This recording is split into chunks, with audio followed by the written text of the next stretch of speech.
and welcome to this roundtable discussion focusing on cybersecurity at a time when the scale of cybercrime is becoming ever more apparent. The digital security of the International Monetary Fund has been compromised by sophisticated hackers. Sony has endured the theft of personal data relating to more than 100 million customers who play its online games. And Liam Fox, the Secretary of State for Defence, reported from the cyber war front line that the MOD has fended off around 1,000 viable attacks during the past year. Add the regular cyber offensives launched against business and the day-to-day ripping off of individuals by phishing, malicious code and all manner of online scams, and it's easy to imagine that we are already drowning beneath the cyber crime wave. One recent study estimated that cybercrime costs the UK economy £27 billion a year. And what are the chances of that figure being reduced? Well, slim would seem to be the answer on the face of it, unless we take security seriously as we fight a war that has three fronts: the state, industry and tens of millions of individuals. Well, with me to discuss how this war might be won are Andrew Miller MP, he's the chair of the Common Committee on Science and Technology, Neera Jones, who's head of payment security at Barclaycard, James Lynn, who's the Director of Technology Strategy at Sophos, the IT and data security provider, and Ben Lynn Green, who's the Senior Information Security Consultant at UK Payments. So James, if I can begin with you. Cybercrime, it affects everyone from nations to individuals and the crime rate's increasing. Why? What's going on? So I guess starting basic definition of cybercrime and cybersecurity. Cybersecurity is all about keeping the bad stuff out and keeping the good stuff in. Now, it's not a new problem domain. I mean, many of us have been in the industry for many, many years. We just passed the anniversary of one of the first major viruses, the brain virus, 25 years old this January. But it's reached all new heights, and that's why we're seeing it in the press a lot more these days. Today, in Sophos Labs, we see 95,000 individual pieces of malicious code every single day. A five-fold increase in malware designed to steal money from the citizen, designed to compromise governments over just a couple of years before. So cybersecurity is all about trying to stop that bad stuff. Today we see a new infected web page every 0.9 seconds. You're browsing around the internet and it's trivial to run into this bad stuff designed to steal credit card numbers, get access to your computer and compromise your privacy. Now, Neera, at Barclaycard, you've obviously got two aspects to this business, and the individuals who use the card, and then there are businesses who payments are processed for. Is business aware of the threat, do you think? Well, I think there are two sides to this. So the corporate space, corporate organizations obviously have the resources, the time and the money to dedicate to security, to improving their processes, and the discussions we have with them are on a much more mature basis because the problems are understood. And for them, it all becomes a matter of risk management. Now, when we talk about SMEs or small, medium enterprises, the problem is very, very different. And we at Barclaycard feel it is our duty in the payment value chain, certainly with our partners, to actually educate the SMEs in a language that they can understand. Because the problem there is one of education and awareness rather than one of technology. They actually don't necessarily know or understand that their environment is vulnerable. Okay, and Andrew, turning to you, I mean, as we've seen, I mean, entire nation states can be under threat, and sometimes the enemy can be another nation state. It's not just some solitary hacker working away in his bedroom. I mean, how worried as a nation should we be? Well, the difference between this kind of crime and previous generations is the question of scale and the capacity to hit a whole nation state very, very quickly, very, very hard. The days when the police team investigating a crime were restricted by a tight piece of geography are well and truly gone. Not just in the context of cybercrime, but there are so many other aspects of international crime as well. And the important thing in your introduction was this is a war on three fronts. And it is mission critical that we tie those three fronts together. We do inculcate in our education system an understanding of the seriousness of this issue. We do need to work with the SME sector. We do need to work with the big corporates.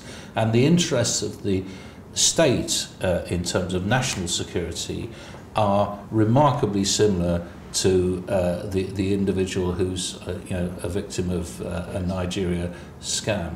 And I think it's absolutely critical in addressing this challenge we tie those links together.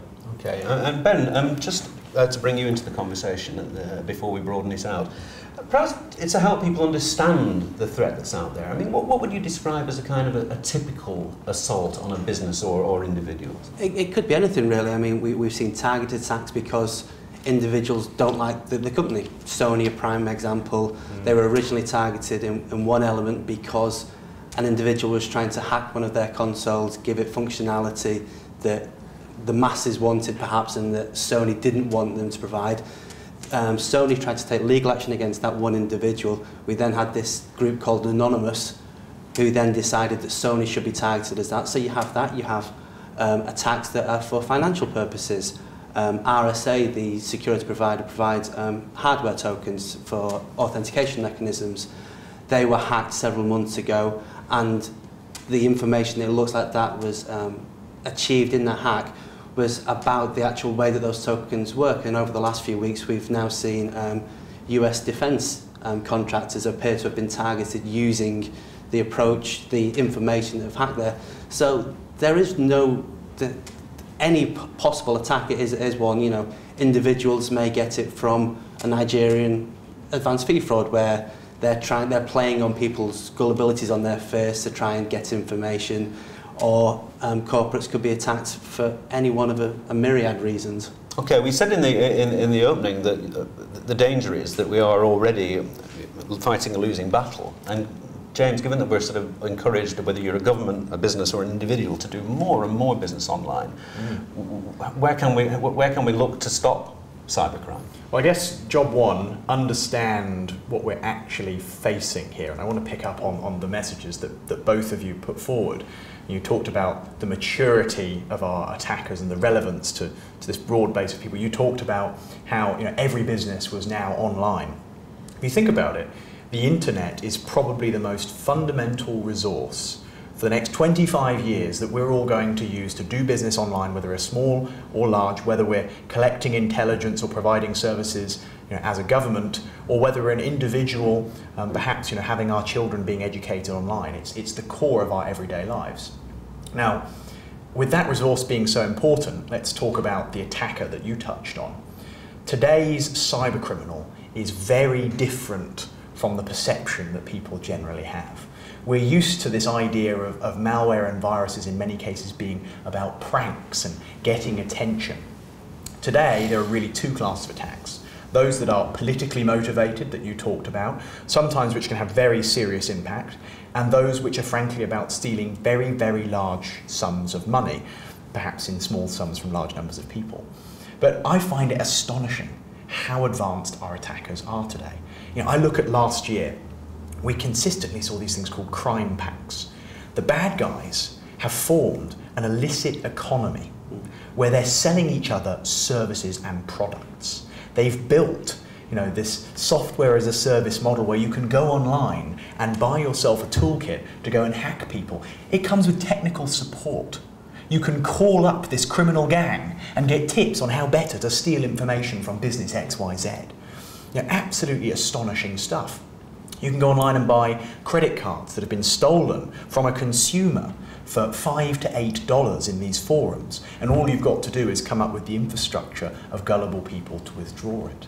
So, I don't know whether this 27 billion figure is quite accurate, but what we can say is we've got very, very committed, serious cyber criminals which are aiming to steal all of our data.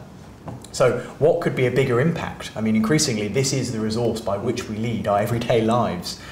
Forget the notion of Second Life, this game that you can play online and have your second life. Perhaps that's the primary life, and we're living in the second life right now. But trying to understand the nature of cyber criminals, I mean, is it a false question? Who are they? I mean, are these incredibly talented people who found out that they can use their skills for nefarious ends? I mean, or are they people who just kind of stumble into it? Well, I think there's a tier here, and I touched on this notion of there being now this illicit economy.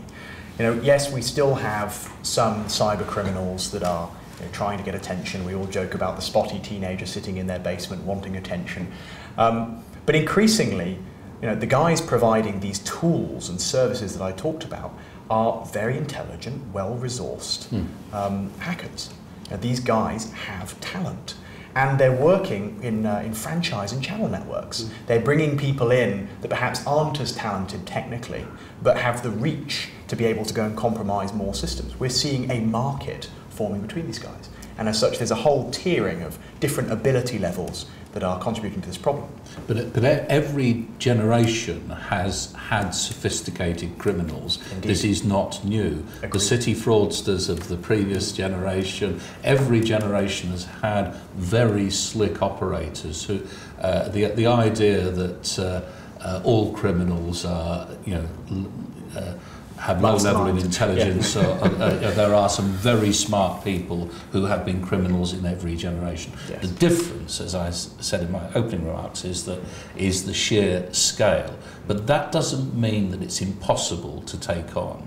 And I don't accept your premise that we only have slim chances of addressing this.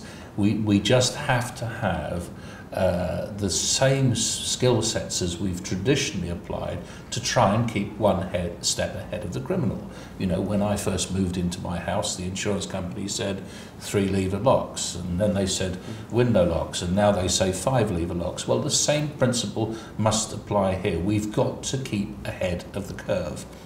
And the challenge is bringing together the resources of all aspects of society to make that work, because unlike the traditional criminal, the targets aren't the obvious ones. If I was going to seek to bring down a nation state, I wouldn't target the MOD, I'd target our utilities or our banks. Yes. They're the obvious ones to do huge amounts of damage to a nation state these days.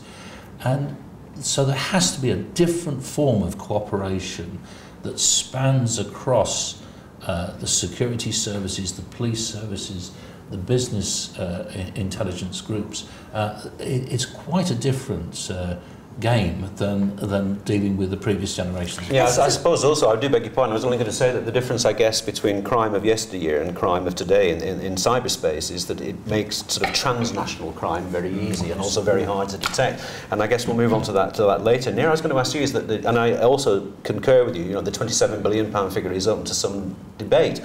But one of the reasons it is that it seems a lot of cybercrime goes unreported. Now, is that true, and if so, why? I mean, are companies like Barclaycard, to be frank, not wishing to give away the scale of it because it would destabilise business and consumers? It actually depends on what we mean by unreported, and I'd like to agree with Andrew also. So crime evolves. We're now talking about cybercrime, but let's not forget, if we talk specifically about card fraud, this year, figures published by UK Cards Association, as you know, Ben, showed that there was a 29% reduction in fraud figures. What it also says is that fraudsters still got away with £1 million a day. So as an industry, we are being successful in fighting crime. What have we done over the past sort of 10 to 15 years? We've deployed, certainly in the UK, chip and pin. That has actually more or less curbed fraud in the face-to-face space, whereas before we had skimming, scams and such likes. Now it's cybercrime because we are one of the countries in Europe where we do a lot online. So invariably, crime moves on where it's easy. And what we'd like to say also is that it feels like there are more attacks. And I don't think that is the case. There are just as many attacks as before. The industry is growing, so therefore it is growing proportionally. The difference is that they are more visible. So they are more visible. And in terms of unreported attacks, when we know of attacks, we obviously know what to do about them, and there is no point in destabilizing the industry, unlike in the United States, for example, where they have disclosure laws. So therefore, when an attack happens, it has to go public by law. It is not law in the United Kingdom that those attacks should be publicized, unless, for example, the Information Commissioner's Office has it on its radar and something needs to be done about a particular breach.